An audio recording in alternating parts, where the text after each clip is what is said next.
How's it going, guys? Happy anniversary. Well, fourth anniversary for Arknights. And for all of us that's been stuck with this game for 4 years, leave a comment down below if you're one of us where you've been stuck with this game for 4 years. It's been a long time. And as for my channel, I've been doing this for over 4 years as well. Can't believe it. Over 4 years, such a small channel. But it is what it is. I've been doing this on and off, so I kind of see why. So, it's still happy day, but to be honest, when I see anniversary, what I really see is limited banners. And when I see limited banners, I see a should you pull video that has to be in the works. So even though I'm in a completely different environment with a crappy laptop, so I don't have my usual setup with me, I'll still try my best to tell you guys why should you pull this banner or not. Obviously, the answer this time is going to be a huge yes, but there's just a tiny bit more stuff in here, so let's get into that. So, in order to talk about that, got to talk about our operators first. And I think I can start with Swire Altar this time, because I do want to keep the best for the last. So, Swire Altar, the elegant wit, is a merchant.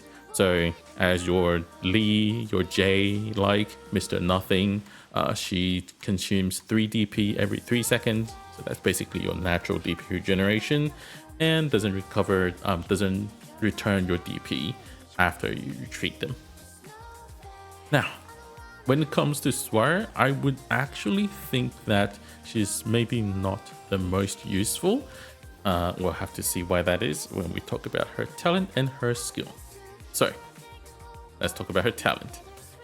Her first talent is that whenever she activates her skill, she gains 1 coin immediately, and that can be used for her skills.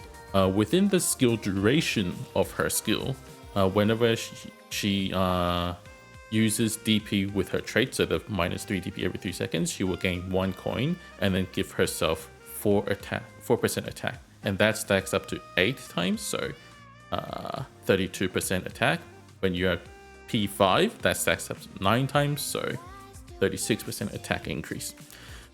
Her second talent is that whenever she takes a fatal blow, so when she dies, she will use 5 DP if there is 5 DP, and then revive, bring her HP back to 70%. And then whenever it triggers, the next time it's double, so it's 5, 10, 20, 40, 80. In which I really wouldn't recommend most people go to, like using it once or twice. It's kind of fair. 20, yeah, kind of hurts. 40, not really worth it. At that point, I would just retreat and then redeploy, because to be fair, you don't want Myrtle to overwork, right? So that's her talent. You might think, well, she's looking fine now. Why would I not recommend you guys to pull her? Well, not to pull for her, to be precise. It's her skills. So, Swire's first skill is that she will immediately use 1 coin, and it's a passive skill, so it's always generating coins. So whenever whenever she has a coin, she will use 1 coin, and then the next attack will heal a surrounding ally that has less than 70% with a the surrounding 8 tiles next to her, and recover 80% of Swire's attack as HP. And then you can stack up to 3 coins. So it's just a healing skill. Why don't you just get another operator that can heal? So yeah, kind of pointless skill if you ask me. Her second talent though is a bit more interesting. So her second skill is when she will use a coin and put a champagne bomb within a crisscross pattern. So 3 tiles across, 3 cross vertical. So that's a total of 8 tiles, including her, because you can't put a champagne on her own tile. So that's 8 tiles in total. And the champagne bottle will do a 200% attack as her attack as physical damage for the first enemy that touches it, and stalls them for 2 seconds. Now, if the champagne bottle has been on field for over 3 seconds, it will deal another extra damage and you can have up to 5 coins with this skill. So what will happen is whenever she has coins, she will put down a champagne bottle, and if all the tiles that are deployable are all full of champagne bombs, then she will start stacking those coins, up to 5 of them, and then whenever enemies triggers them, she will deploy another champagne bomb at the same place. It's pretty rudimentary. So what you can do with this skill is definitely, well, your typical AFK strategy. So, and that's really the only skill that I would recommend you to use her with. And obviously she can like keep some lanes on her own solo because she does have the self revive, but I would not recommend you to fully utilize her on like really high pressure situations, because she's just too squishy and she just dies immediately and use all your DP and you just don't have any DP left and she wouldn't do much job as well. But if you're in those like relatively weaker enemy situations, yeah, her skill 2 can come in handy once in a while if you really want to use her, but I would just not use her as much. Now, her skill 3, though, the skill that they deliberately showed in the live stream, is a complete toy. So what happens is when you activate her skill, it will be a unlimited duration skill, right? And then you will start stacking your coins from 1 up to 10. You can stack up to 10 skill. And during the skill duration, her attack becomes double hit. Whenever she kills an enemy, she will also get 1 more coin. And whenever you turn the skill off, she will use all the coins that she has now and randomly attack enemies in front of her that is within her attack area.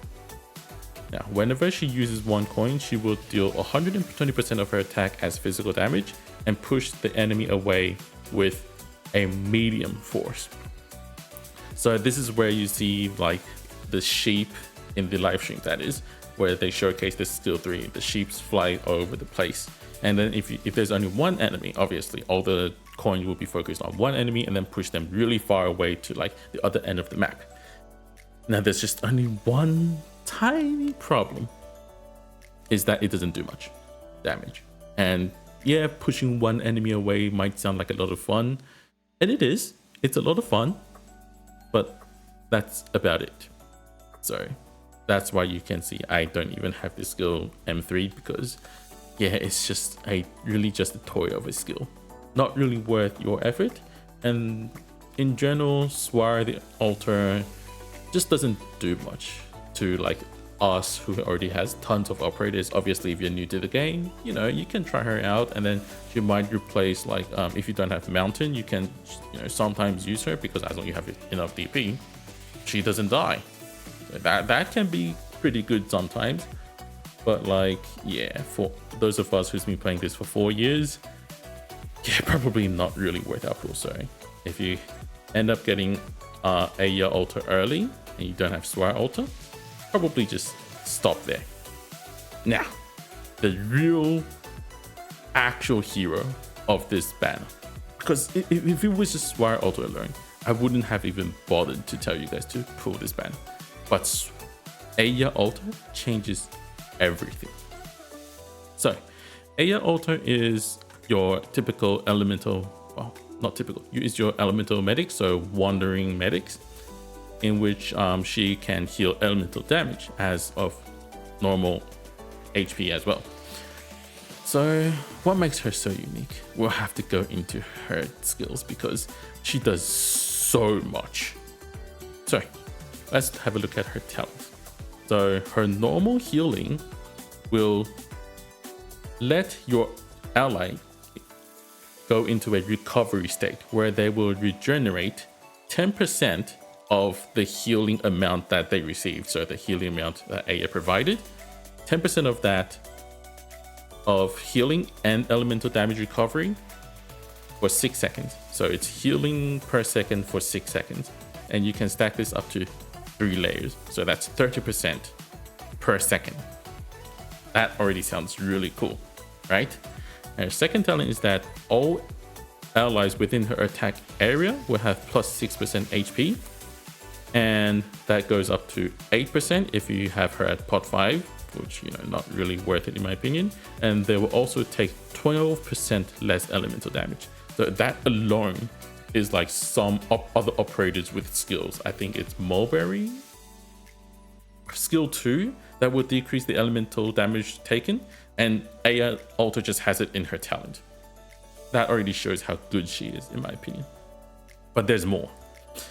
So Eyja also, I have her at M9. I don't even need to look at a wiki to tell her all of her stats at M3 because I have all of them M3. So her first talent is a infinite duration skill, which takes 60 seconds to charge up, and there's a reason that it's worth it. She gets plus 40% attack, so that also applies to the healing over time that she applies as well. And every time she heals, she will heal an extra target. So she heals 2 people at 140% plus the 30% per second. And all allies within her attack area will recover 8% of elemental damage, 8% of her attack elemental damage. Worth of elemental damage, yes. Now, the unique thing about this skill is if you combine this with Study Alter skill 2, what you're really looking at is you're looking at Telopsis skill 2 level of healing per second permanently. Permanent Telopsis skill 2 heal. Can you imagine that? Like Telopsis skill 2 was like the big skill, right? Where you're like, okay, something big is happening. I need all my operators back onto full health. I'm full on tanking the boss, or tanking all the damage. You're getting that, but permanently. So skill 1 is definitely the skill I would recommend everyone who gets Eyja altered to M3. Because it's just too good, too good. Even just her alone, you don't need Scotty Alter to be honest. Her alone provides so much healing that she out heals everyone else, basically. Except for Telopsis skill 2, obviously, but like that's just so much healing for a permanent skill, and that's just her skill 1. Obviously, best skill, but like now her skill 2 is it's an instant trigger skill where the moment you activate it, all allies within her attack area will take 1 heal, and they will generate a barrier that will absorb 900% of her attack as elemental damage shield. So it's an elemental damage shield that is super tanky because I think usually it's like 1000 or 2000, and this is like 9 times her attack, so you're looking at 4000 ish. So you're getting a ton of elemental shield, but this only looks good on paper, because the truth of these type of elemental damage is that unless the enemy comes in and one shot breaks your elemental damage shield or like quickly chips it down, most likely her skill 1 or skill 3 will be fast enough to replenish the elemental damage bar that you wouldn't need this, and those cases are so rare. Like you wouldn't really need this shield because you can just out heal it most of the time. But you know, I M3'd it without knowing this case, but after experiencing the whole like content that came down the road, I really wouldn't think you would need to M3 this skill. You can still do so just in case where you have a situation you're like, oh yeah, I just want to do this, but like there really isn't a situation that I've ever seen that I really need this skill. So yeah, probably don't need to M3 this. I will M9 because Eyja is God, but you don't need to. Now, skill 3 is probably the skill that we've all seen on the live stream because they showed the JP and the English live stream both showed this skill where it's a 60-second cooldown skill and will last 50 seconds. And the effect is that the healing, her attack area expands to the entire battlefield. Her healing becomes a 5, what's 5 times? Triple, quadruple, you get what I mean. Shot of healing that is 60% of her normal heal. So it's basically 300% of her normal heal, but spread into 5 shots. And it will prioritize different targets. So what that means is that let's say I have 3 operators on the field that are all damaged, right? She will heal the one that is the lowest HP, and then after that, so let's make that number 1. and then she'll heal the next operator, which is, let's say, a second lowest HP, and then the third one. 1, 2, 3, right? But if there's no more operators on the field that is damaged or elementally damaged, she will go back and heal the first operator again, and then the second. So that's 1, 2, 3, 1, 2. If there's only one operator that's not damaged at all, she will use all 5 shots on that one target. If there's 5, well, it spreads out to 5 operators. Excuse me. And her second, the effect of her second talent is increased to 5 times, so 30% more HP, and they take 60% less elemental damage, which is like a really full package if you ask me. Like, you wouldn't really use this skill majority of the time, but there's just those situations where you're like, the combat field is so huge and you really need healing on like different parts of the map desperately, then this skill is like a guaranteed win, because no other operators can heal with such efficiency, such speed throughout the whole combat field. And this is why, like, even though this is kind of a niche skill, I would highly recommend everyone to M3 this, because I've seen situations that I really would use this skill, especially if you are a IS player. I use this skill quite a bit in IS4. It's totally worth it, man. It's totally worth it. So that's about it for this video, I guess. I hope you guys are fine with the lower quality of a video this time around. I'm really sorry, and thank you guys for sticking with me. Special thanks to my YouTube channel member. I have this one friend who's he doesn't even play Arknights anymore, but like, he just remained a member of my channel for like, I think 2 years at this point. So special thanks to you, Shirogane. But that's it for my video today, and I'll see you guys in the next one, which is me pulling this banner, and I will 100% get Eyja Alter to minimum pot 2, because my CN is pot 3, so I want her at pot 2 minimum. So I'll see you guys in that video. Bye.